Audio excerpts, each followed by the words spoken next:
Olá, graça e paz. Mais uma vez, eu queria compartilhar com você, meu irmão, minha irmã, caro amigo, cara amiga, propor estudar o Novo Testamento, as cartas de Paulo, as 13 cartas de Paulo. Especializei também, além de história da igreja, teologia bíblica, teologia sistemática e teologia do Novo Testamento, e história da igreja, e filosofia. E eu queria compartilhar com você a carta do apóstolo Paulo aos Efésios. É a carta que nós estamos estudando na Escola Bíblica Dominical da nossa Igreja Batista Rio de Vida. E a carta do apóstolo Paulo aos Efésios, ela tem uma particularidade. E no capítulo 2, vai falar acesso a Deus, vai falar da graça, vai falar da vocação da igreja. E a epístola ela tem uma natureza doutrinária, prática e circular. Doutrinária no sentido que Paulo fala ali acerca de uma igreja do primeiro século, como em termos doutrinários, como ela deve se comportar entre o líder e os liderados, entre os crentes, o seu líder, e uns com os outros, como deve ser a relação, o relacionamento entre os crentes, os membros daquela igreja. Isso é uma igreja do primeiro século, da época de Paulo aos Efésios.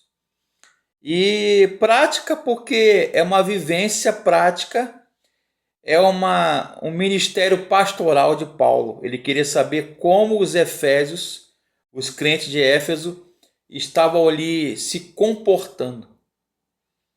E é uma carta que foi escrita da prisão, no primeiro século,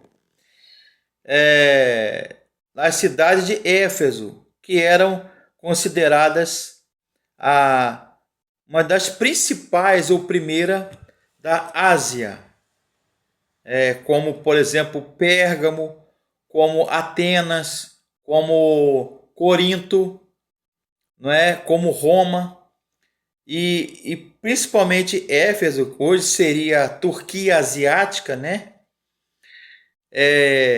Então o evangelho foi crescendo. E o tema central da epístola aos Efésios é a igreja como corpo de Cristo, como a igreja ela deveria se comportar, não é verdade? E no capítulo 2, verso 14, Paulo vai dizer o seguinte: e tendo derribado a parede de separação, o muro que estava no meio, a inimizade. Né? Por que inimizade? Havia uma separação, um grande muro, uma grande barreira.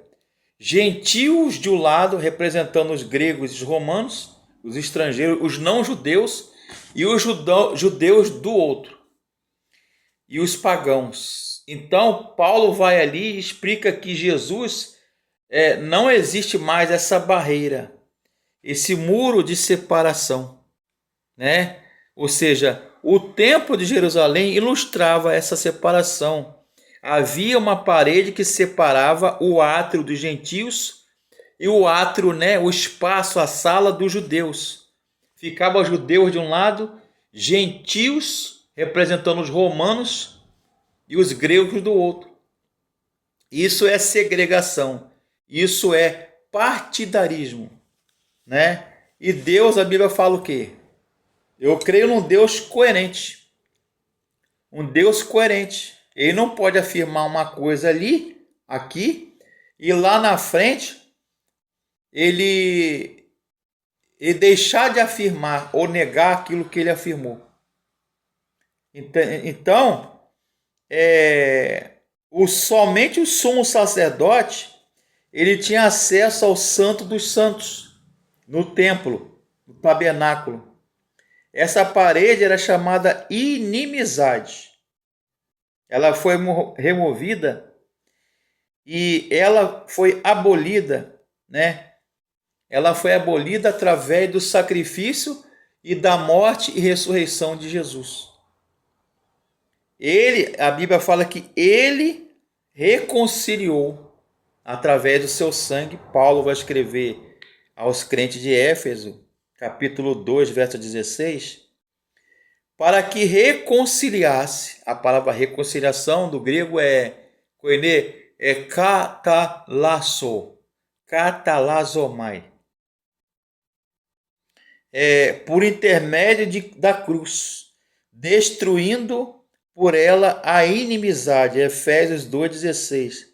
Interessante, querido, querida, que Paulo, apóstolo Paulo, usa as palavras em Cristo, pelo seu sangue e na sua carne, e por intermédio da cruz, destacando que o sacrifício, o sangue de Jesus derramado. E outra coisa que nós aprendemos aí em Efésios 2, até o versículo 18, 19, até o 20, é que em Jesus ele nos deu acesso a Deus, porque por ele ambos temos acesso ao Pai em um Espírito, né? Efésios 2, 18. Jesus é o único caminho de acesso a Deus. Eu sou o caminho, a verdade e a vida. Ninguém vem ao Pai senão por mim. Quem disse isso? Paulo, Pedro, João, Lucas? Não. Judas? Foi Jesus. Eu sou o caminho, a verdade e a vida. Ninguém vem ao Pai ou vai até o Pai a não ser por mim. João 14, versículo 6. Este acesso, querido, querida, que Paulo fala aqui em Efésios 2, é o novo e vivo caminho pelo sangue de Jesus. Ou seja, ambos, judeus e gregos e gentios, não estão mais separados. Não tem mais um mediador, ou seja, um intermediário entre o homem e Deus. Havia o sacerdote, havia o sumo sacerdote, que levava sacrifícios até o templo,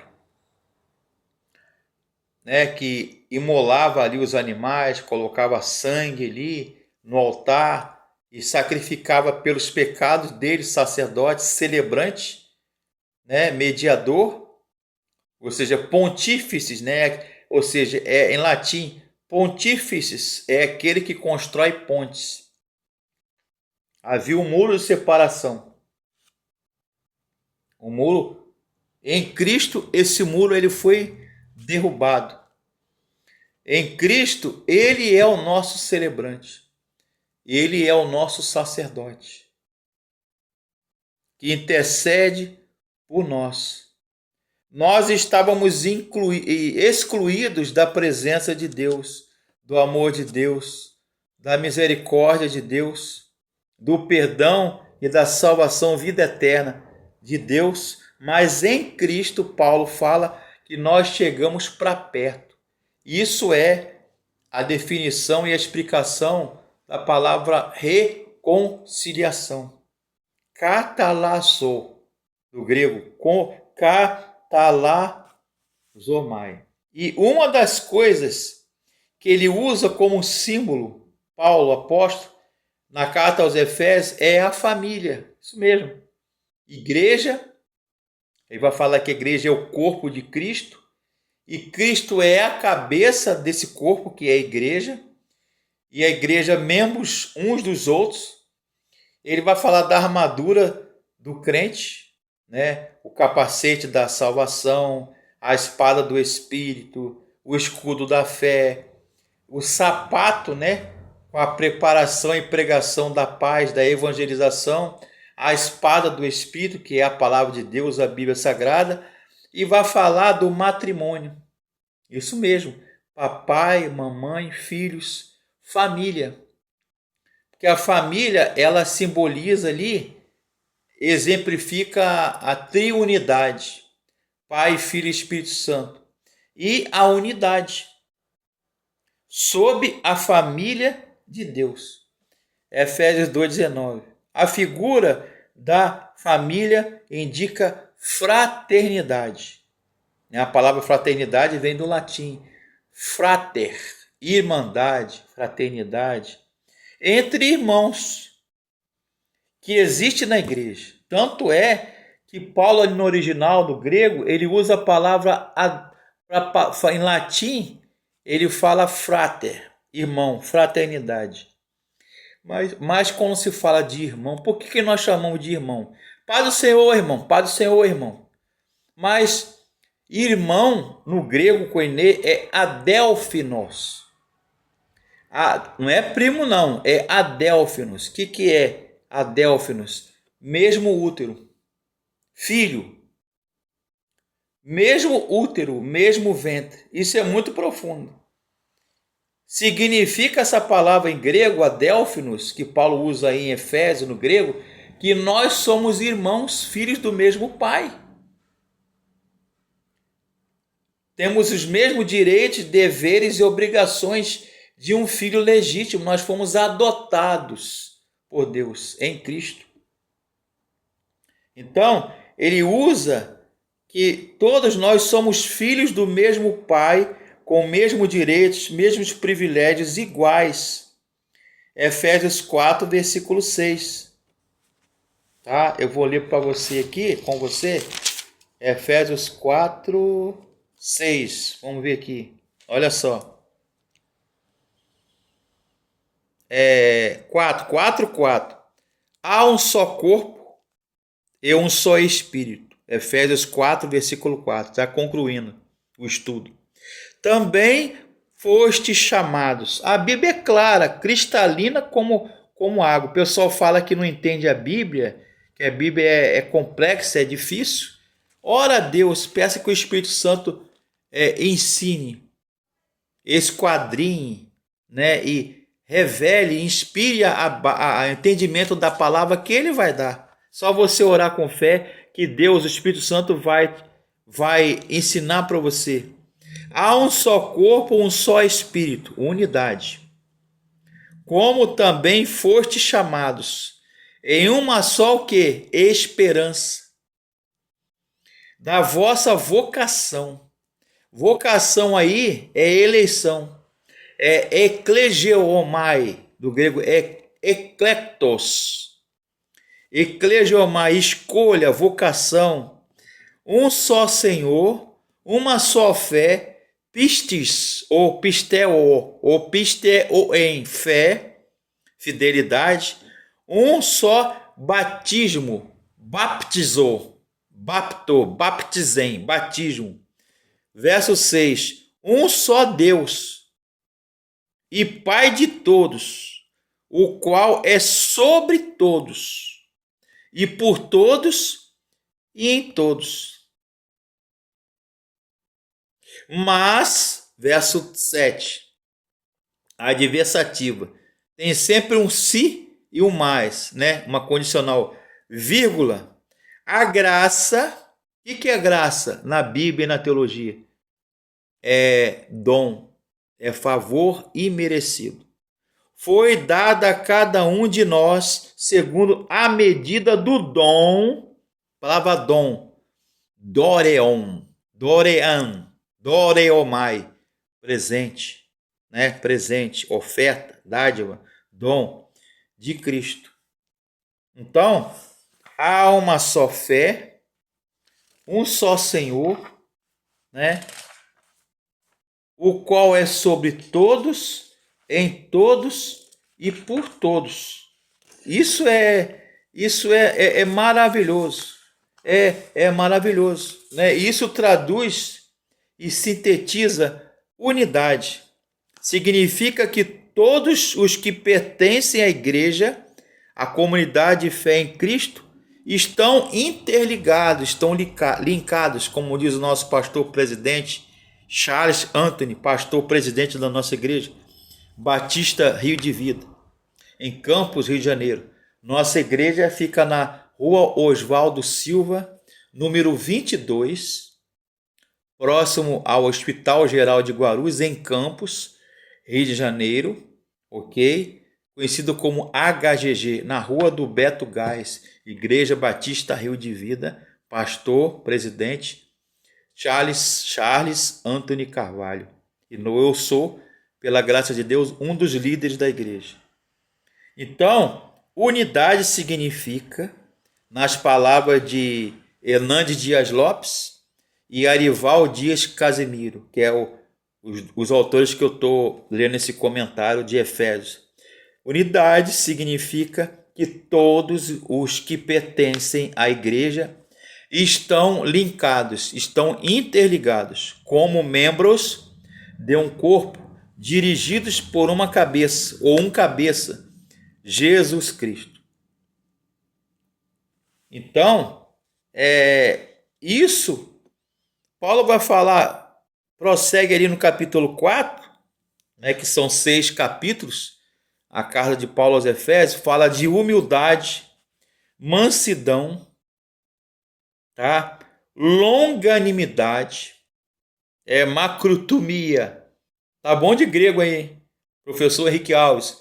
Um abraço ao mestre com carinho, nosso professor de teologia do Novo Testamento e grego, né? Longanimidade, ou seja, ânimo longo. Macrotumia, não existe o esquentadinho, o cabeça quente, o fósforo aceso, né? O pavio curto, esquenta, se ira, fica com raiva, né? Tá quase virando Hulk. Então, mas existe o pavio longo, existe o pavio curto, o iracundo, aquele que tem raiva, o esquentadinho, mas existe a longanimidade, ânimo longo, pavio longo. Macrotomia significa aguentar com paciência coisas e pressões do dia a dia. Então, o cristão, ele deve exercitar a longanimidade para com os irmãos e suportar. Suportar na Bíblia é servir de suporte. Significa uma mútua tolerância ou capacidade de se colocar no lugar do outro, de resistir, né? É o amor. O amor que é um dos frutos, ou o fruto, do Espírito Santo, como está lá em Gálatas 6, 5, de 22 a 23. A unidade e a paz na igreja só serão preservadas se estas virtudes estiverem presentes na vida de cada membro. Nas palavras do pastor Arival Dias Casemiro, pastor presbiteriano. Humildade, segundo, mansidão. A palavra mansidão no grego é prautes, significa gentileza, cortesia, doçura, meiguice. É fácil falar. Ah, fulano é meigo. Fulana, cicrana é meiguinha. É doce, tem ternura, né? Mansidão, prautes e longanimidade. Macrotumia, capacidade de resistir, paciência ou perseverança. E, por fim, suportar. A palavra suportar tem a ver com tolerância, servir de suporte. Ripotasso. Tá bom de grego, hein? Ripotasso. Essa aula, graças a Deus, eu não faltei. Tirei 10 com louvor.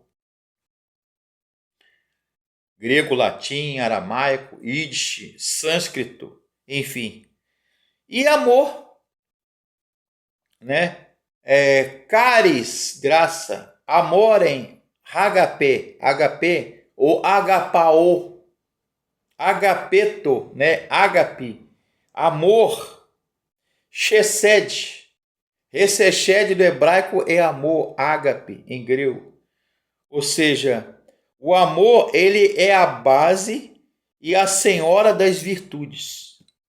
No mundo grego, que o Novo Testamento foi escrito, romano e grego ou greco-romano, segundo Koester, Raymond Brown, Donald Guthrie, deixa eu ver aqui, F.F. Bruce, né? Frederick Bruce e outros mais aí,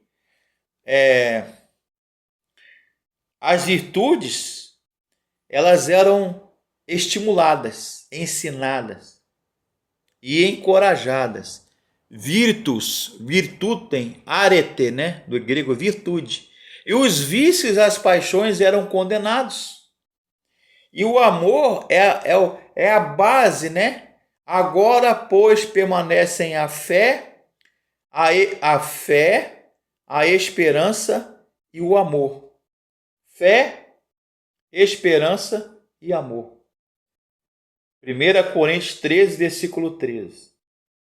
Chamada de virtudes teologais pelos teólogos. Virtudes teologais, fé, esperança e o amor. Aí o apóstolo Paulo fecha com chave de ouro. 1 Coríntios 13, 13. O amor é o maior do que a caridade, do que a fé e do que a esperança. É a rainha das virtudes. Caridade, o amor. Fé, esperança e amor. E a carta de Paulo aos Efésios, seus 6 capítulos, e eu fiz um estudo aí pormenorizado, teológico, né, semântico, enfim, linguístico, literário, cultural, sociocultural, gramatical, né, no grego, enfim, para poder você ter o fio da meada, o pulo do gato, para aprender a carta de Paulo. O que Paulo queria dizer? Enquanto pastor, enquanto missionário, enquanto doutor aos gentios, enquanto pregador do evangelho, teólogo. O que o apóstolo Paulo queria dizer para a igreja de Éfeso? E eu comento essas coisas no meu artigo sobre as cartas de Paulo. Está lá no Telegram, no Gmail, no Facebook, no blog Os Bereanos, que é um grupo sério. Eu também estou no grupo do WhatsApp chamado Teologia com Propósito, de teólogos estudiosos de todo o Brasil, que produzem material teológico, bíblico, comentário, enfim, de qualidade, teologia séria. Que Deus abençoe. Curta o nosso canal, dê o seu joinha e seu like, se inscreva no nosso canal, no Instagram, no Facebook, no Telegram e no YouTube também. Que Deus abençoe.